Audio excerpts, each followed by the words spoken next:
सर्वप्रथम माझ्या यूट्यूब फॅमिलीला रामनवमीच्या हार्दिक शुभेच्छा. आम्ही साई मंदिरात गेलो होतो. तेथे राम जन्मोत्सव साजरा करण्यात आला होता, त्यामुळे आम्ही दर्शनासाठी गेलो होतो. सर्वप्रथम आम्ही द्वारकामाईमध्ये गेलो. तिथे साईबाबाचे दर्शन घेऊन बाहेर आलो. त्यानंतर साईबाबाच्या मंदिरामध्ये प्रवेश केल्यानंतर प्रभू श्रीरामांना झुला दिला आणि त्यानंतर आम्ही व्यवस्थित असे दर्शन करून घेतले.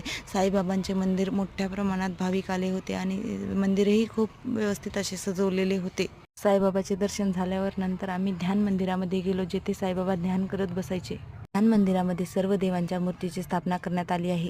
पूर्वीची ही विहीर, ज्या विहिरीचे पाणी साईबाबा प्यायचे, ती ही विहीर आणि ह्या पूर्ण मूर्ती, साईबाबांचा फोटो हे सर्व ध्यान मंदिरात आहेत. तसेच साईबाबांच्या अद्भुत अशा उदी आणि साईबाबांचा संसार, जाते, पाटे, मडके, साईबाबांच्या जुन्या वस्तू ह्या ध्यान मंदिरात आहेत. तसेच ध्यान मंदिरातून एक गुप्त वाट आहे, ती जी की शिर्डीला जाते. या ठिकाणी साईबाबांचा जन्म